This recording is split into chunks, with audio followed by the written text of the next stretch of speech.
আসসালামু আলাইকুম, কেমন আছেন সবাই? শুধুমাত্র ডিম, কলা আর ময়দা দিয়ে যে এমন ইউনিক রেসিপি বানানো যায় সেটা এই সম্পূর্ণ ভিডিওটা না দেখলে কখনোই বুঝবেন না। মোল্ড ছাড়া মাত্র এই 3টি উপকরণ দিয়ে আজকের এই ইউনিক রেসিপিটা বানিয়ে দেখাবো।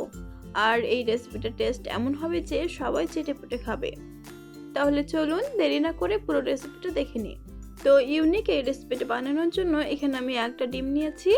আর ডিম যদি ফ্রিজে রাখা থাকে তাহলে অবশ্যই এটা আধা ঘন্টা আগে বের করে রাখতে হবে।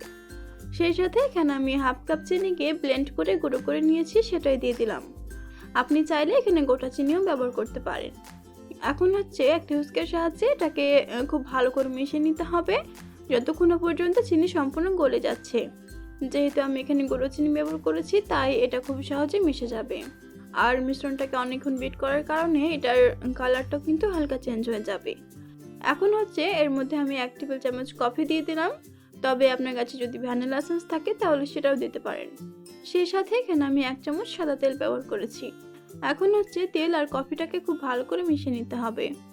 এখন এখানে আমি একটা চালনি নিয়েছি আর এর মধ্যে দিয়ে দিলাম হাফ কাপের একটু বেশি 2/3 কাপ ময়দা। সেই সাথে 1 চামচ বেকিং পাউডার। তো শুকনো উপকরণগুলোকে একটুখানি চেলে নিতে হবে। 2 টেবিল চামচ দুধ দিয়ে মিশ্রণটাকে আমি মিশিয়ে নিয়েছি। আর এই মিশ্রণটাকে খুব ভালো করে মিশিয়ে নিতে হবে যেন এর মধ্যে কোনো লাম্পস না থাকে। এখানে দেখতেই পাচ্ছেন ব্যাটারের ঘনত্বটা ঠিক এরকম হতে হবে। তো এখানে ব্যাটারটা আমার সম্পূর্ণ রেডি হয়ে গিয়েছে, এখন আমি এটাকে সরিয়ে রাখবো।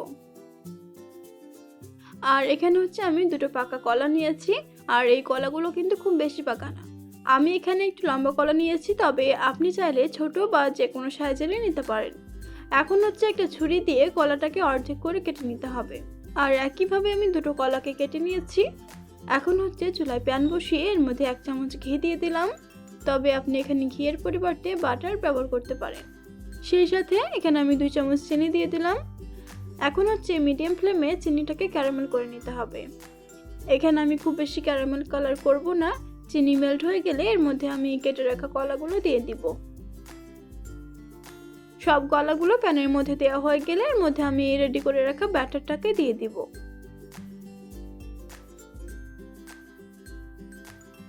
এখন লো ফ্লেমে ঢাকা দিয়ে এটাকে আমি প্রায় 5 মিনিট মতো বেক করে নিব। প্রায় 5 মিনিট পর দেখতেই পাচ্ছেন কেকটা কতটা ফুলে গিয়েছে। এখন এটাকে উল্টিয়ে দিতে হবে। তো খুবই সাবধানে এটাকে আমি উল্টিয়ে নিচ্ছি। আবারও ঢাকা দিয়ে এটাকে আরো 5 মিনিট বেক করে নিতে হবে। প্রায় 5 মিনিট পর কেকটা যখন সম্পূর্ণ বেক হয়ে যাবে এই পর্যায়ে আমি এটাকে নামিয়ে রাখবো।